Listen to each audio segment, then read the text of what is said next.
sabi ng confidential? Confidential? Ba't mo kailangan ng tag pa? Hindi ba sila nakakaintindi ng confidential? 18 Marines natin na nagsasabi. Alam niyo po yung ginawa ng 18 Marines, suicide na yan sa buhay nila. Para ano, makatulong sila sa taong bayan. Duterte! Bakit ba Duterte? Siyempre, talagang Duterte. Lenny ako, Lenny. Open ko nga yan Sara Duterte. Kaya pala Ricky Sara sa kakiano. Ano kayo, hindi maniwala kay Duterte kami, solid family namin. Okay.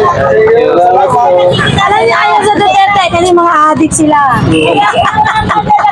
Posisyon nila. Oh! Sino ba yan? Ano sabi mo? Sino ba nangurakot? Si BBM? Sino ba nangurakot? Si BBM? Alam niyan, di yan nanonood. Puro teleserye yan eh, puro teleserye. Walang alam yan sa politika, puro teleserye yan eh. Sino pa nagsuno ng billion, trillion? Walang alam yan, puro teleserye yan, Korean movie. Salamat po. Hindi na magbago, ma'am. Ay, siyempre. Profile ko nga yun dahil nagagalit sa akin. Eh, bakit ako Duterte? Ayun gusto ko eh. Dahil tunay na batas, di ba? Nalaman kayo si Tatay Digo. Ay, gusto ko siya. Ano yung pinagsasalita si Tatay Digo? Talagang maano mo siya. Pagdadama mo, pagmamahal niya sa kapwa. Naiyak tuloy ako. Ma'am, anong ngayon isang Hindi taon? mga Pilipinas, di ba? Kasi ngayon, ginawa nila, isang taon na, di ba? Nakakalungkot. Eh, imbis na meron tayong tunay na nagmamalasakit sa ating bayan, anong ginawa nila? Yung sinasabi nilang warrant, nasan? Hanggang ngayon, hindi nila mapatunay yung warrant na yan. Di ba? Kasi kung tutuusin, ako sa lugar ko, squatter ako eh. Talagang damandama ko lahat ng mga kataranta doon sa squatter. Although dito rin sa Palengke. Iba talaga yung panahon ni Duterte. Talagang lahat tumahimik. Lahat mong si Raulo tumahimik. Katotohanan ng buhay lang.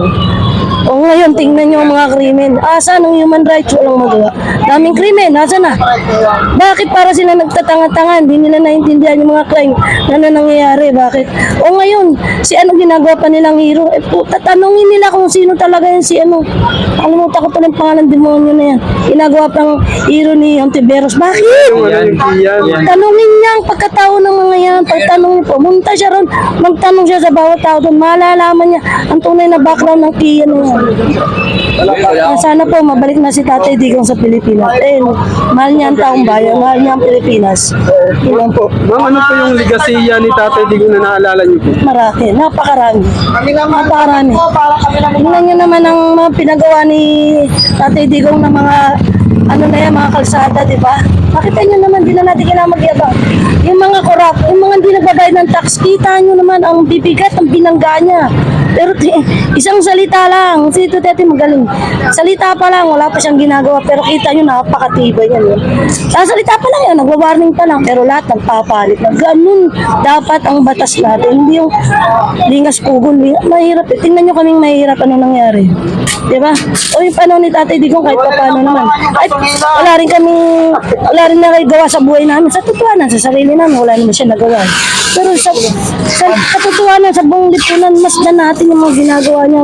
Kabutihan para rin sa Pilipinas. Napakadami. Marami ng tanga talaga nagbubulag-bulagan eh. Hindi nila naiintindihan eh. O paano ni Duterte? Ano sabi ni Tatay? Ayaw niya ng ganyan magnanakaw. May nabalitaan ba tayo? Wait, binabati ko siya kasi ganun-ganun. Patunayan kasi nila lahat yan. Marami kasi. Diba?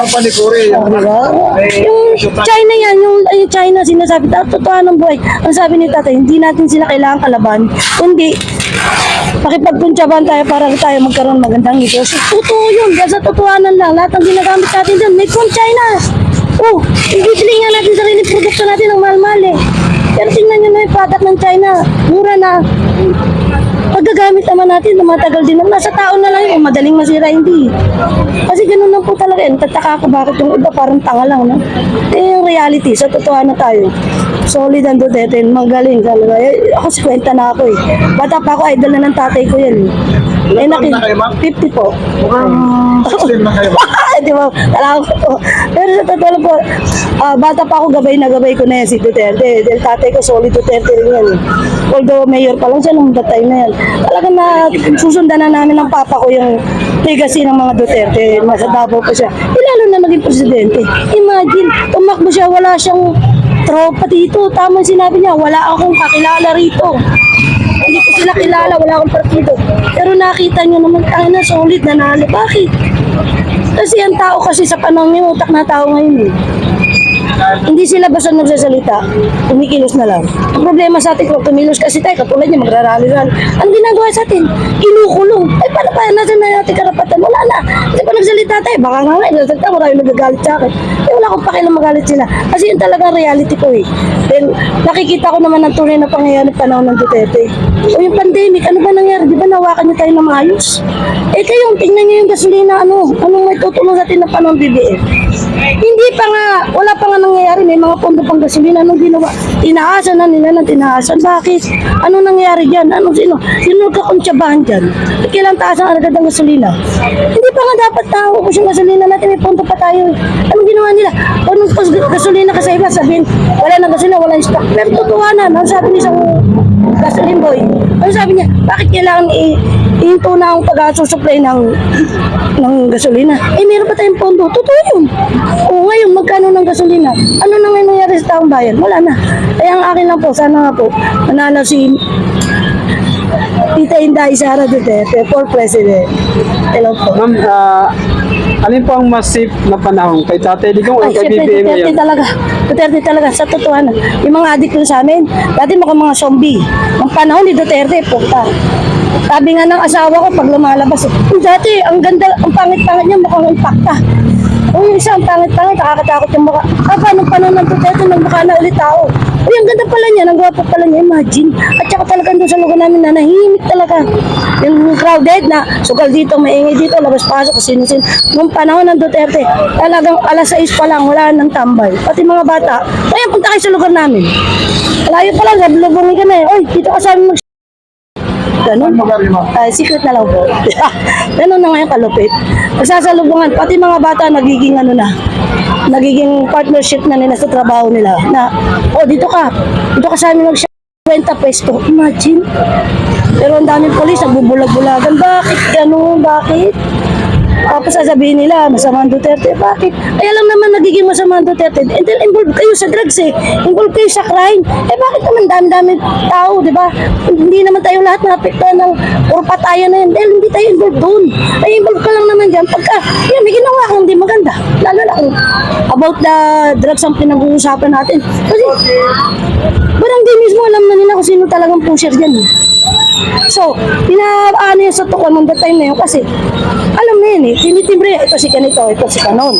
O bakit sa dami-dami ng nakatira sa isang squatter?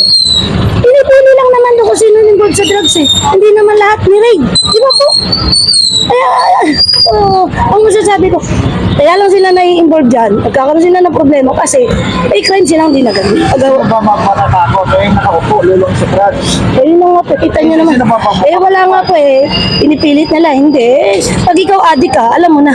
Ang adik at hindi. Pag hindi ano yung presidente, may ibang patakaran. Eh, isa pa po yun. At Papas saka, nasa kamay. opo. Eh, problema po kasi ngayon, wala niya yung flood control na yan. Lantaran pag nanakaw, ano nangyari? Hanggang ngayon, tinatakpan nila. Yung 18 months, anong ginagawa? Diyos ko po. Sir, mga taga-NBA, huwag naman po masyado tayo personal. Awa naman po kayo sa 18 months natin na masasabi. Alam niyo po yung ginawa ng 18 months, suicide na yan sa buhay nila. Para makatulong sila sa taong bayan. Huwag naman po natin masyado silang personalin. Okay, kay 18 ma rin sila, anong trabaho nila, kay whatever. Ang mahalaga, alam nila bye-bye nila ang mga pangyayari sa mga nangyayaring mali-maliit ang pera na yun. Bakit huwag naman po natin masyadong personal mga hindi. Pagkaya po natin magkwento sila ng mga pangyayari. Huwag po natin masyado silang gipitin. Kasi tao yan eh. Marunong silang matakot, siyempre. Tao yan eh. Kakasuhan mo. Interview ng ganun. Huwag naman po masyado. Nasa ombudsman na ang kaso. So, ang napakagaling ng ombudsman, alam niyo po, pag diyan ka nag-complain, talagang, kahit ikaw na nag-complain, imbestigahan ang pagkatao mo niyan. Kaya huwag na po natin masyado taga-NBI po. Yun na po. Huwag naman po masyado personalin. Di ba po? Imagine kung interview nyo isa-isa. 18 sila. 18 na abogado. Sino gabayad niyan? Oo nga naman. Di ba po? Kasi huwag naman po tayo masyadong sa 18 Marines. Sila ang tunay na buhay na saksi sa pagnanakaw sa gobyerno. Kaya pagbigyan po natin sila makapagsalita. Kumari, live sila, Senado eh. Interviewin sila eh. Eh bakit po ayaw nilang pa-interview sa Senado? Puro lang impeachment. Hindi na natapos. Masalita na nga ang BIR lahat-lahat. Walang pagnanakaw. Bakit? Ngayon, pinipilit pa rin nilang butas ng butas. Saan nila nakukuha yung mga kadami-daming butas kapag binatin talaga sa pangyayari? Wala naman. Basura. Hayaan na lang natin yung impeachment kasi ultimo si Congressman Rufus Rodriguez. Sinasabi yung mga ikinakaso kay Bibi Sara, labas sa kanyang Oo nga po. Kaya nga po sinasabi na ano to eh, kalimutan ko tuloy, pero nasa isip ko. Kaya nga sinasabi na ano to, hindi niya pwede ilantad yung si Piatos eh. Kasi pag dumating tayo sa kasi pag sinabi ng confidential, ba't mo kailangan ilantad pa? Hindi kaya sila nakakaintindi ng confidential. sinagot na sila dyan Kapag sa confidential, close door tayo dyan. Kasi mabigat ang nasa ilalim yan.